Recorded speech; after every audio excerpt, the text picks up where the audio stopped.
Salut, ravie de te retrouver dans cette vidéo pour t'expliquer pourquoi maintenant je mets le mot nourriture au pluriel et que je sors un peu de ma cuisine. Eh bien oui, en fait, depuis des années, je le savais au niveau intellectuel, si tu veux, que nous étions faits de beaucoup plus que d'atomes, et donc entre la matière il y avait de l'information et de l'énergie. Et en même temps, bah, voilà, je me suis depuis des années spécialisée dans la cuisine, d'abord via mon restaurant Trop Bon, et puis ensuite dans la transmission et aussi dans le conseil et l'accompagnement aux personnes qui souhaitaient connaître leur alimentation idéale par leur profil. Grâce à ce que j'ai étudié avec Tati Loers. Et puis, eh bien, il y a 4 ans, ma vie a pris un tournant un petit peu différent. J'ai commencé à m'intéresser à des techniques énergétiques. Et puis, mais je ne savais pas très bien comment j'allais pouvoir intégrer ça dans l'alimentation, parce que pour moi, il y avait vraiment, c'était indispensable cette alimentation naturelle, alignée sur ton profil, avec du plaisir et des techniques somme toute très banales, ancestrales mais banales. Eh bien, cette alimentation, c'est un socle, c'est indispensable selon moi. C'est indispensable, mais ça ne reste qu'une partie de ce qui te nourrit toi. Et finalement, le déclic, ça a été il y a 2 ans, le livre de Natacha Calestrémé, où tu vois, elle dit, eh bien, en fait, notre corps est constitué de milliards de molécules. Or, une molécule est composée de plusieurs atomes et un atome est formé de 0,0001% de matière. Et donc 99,9999% de vide. Et donc c'est quoi? Qu'est-ce qu'il y a dans ce vide? Eh bien, selon la physique quantique, le vide est en réalité rempli d'énergie et d'information.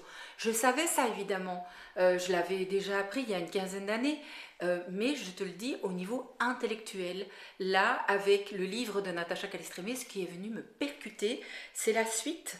Voilà, notre corps est constitué de quasiment 100 fois plus d'énergie et d'information que de matière, et donc se restreindre à ne soigner ou à nourrir qu'une partie tangible et visible de notre organisme, et oublier de prendre en compte l'énergie et l'information émotionnelle évidemment qui nous constitue, eh bien c'est mathématiquement une erreur.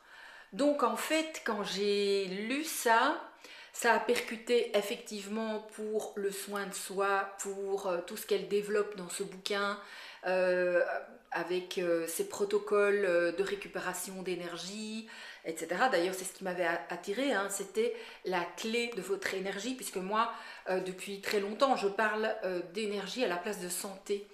Et donc, quand j'ai lu ça, ça m'a rappelé plein de choses. Ça m'a rappelé mes lectures de Lise Bourbeau, les stages que j'ai déjà faits sur les interactions entre ces fameuses 5 grandes émotions principales, puisqu'il y en a d'autres évidemment, ces émotions et ces blessures émotionnelles, et le lien avec la médecine chinoise par exemple. J'avais fait un stage il y a aussi une quinzaine d'années, et donc tout ça s'est remis en place grâce à cette phrase-là.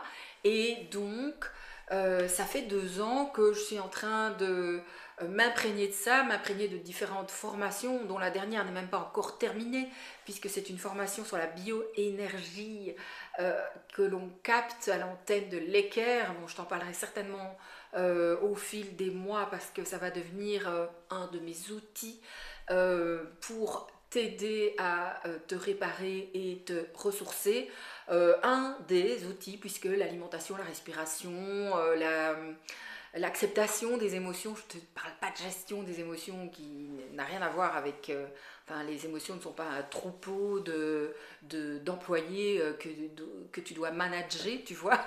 Et donc, tout ça avec mes outils alimentaires, évidemment, et la cuisine et ce que j'ai développé comme outil pour arriver à cuisiner rapidement sans que ça te prenne la tête et sans gaspiller, ça n'est que la manière concrète de t'alimenter, de te nourrir physiquement facilement jour après jour, avec une nourriture qui est un socle et qui est aussi finalement garante du fait que tu puisses mettre en route tout le reste, parce que à part quelques personnes qui se nourrissent de prana, donc uniquement d'air et d'énergie, eh bien nous, humains lambda, nous nous nourrissons quand même encore de matière.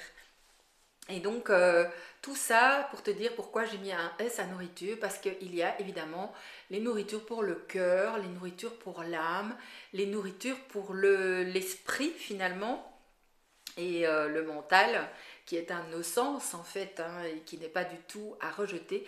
D'ailleurs, il n'y a rien en nous qui est à rejeter, puisque tout fait partie de nous, nos ombres comme notre lumière. Et c'est bien sur ce chemin que je souhaite t'emmener au fil des mois et à la découverte de ces rituels bienfaisants, ces routines qu'on a tant décriées. Parce qu'en fait, les routines vides de sens sont des routines qui t'épuisent, mais les routines qui ont du sens pour toi et qui te régénèrent et qui te mettent en joie, ça, ce sont des routines qu'il ne faut absolument pas lâcher. Je les appelle des rituels, et donc c'est à la découverte de ces rituels que je t'emmène sur le chemin nourricier, et désormais dans tous les accompagnements que je te propose, c'est ce type d'accompagnement pour tous nos corps que j'ai à cœur de te proposer et de t'aider à installer dans ta vie si ça fait du sens pour toi. Voilà, et je te dis à bientôt pour la suite.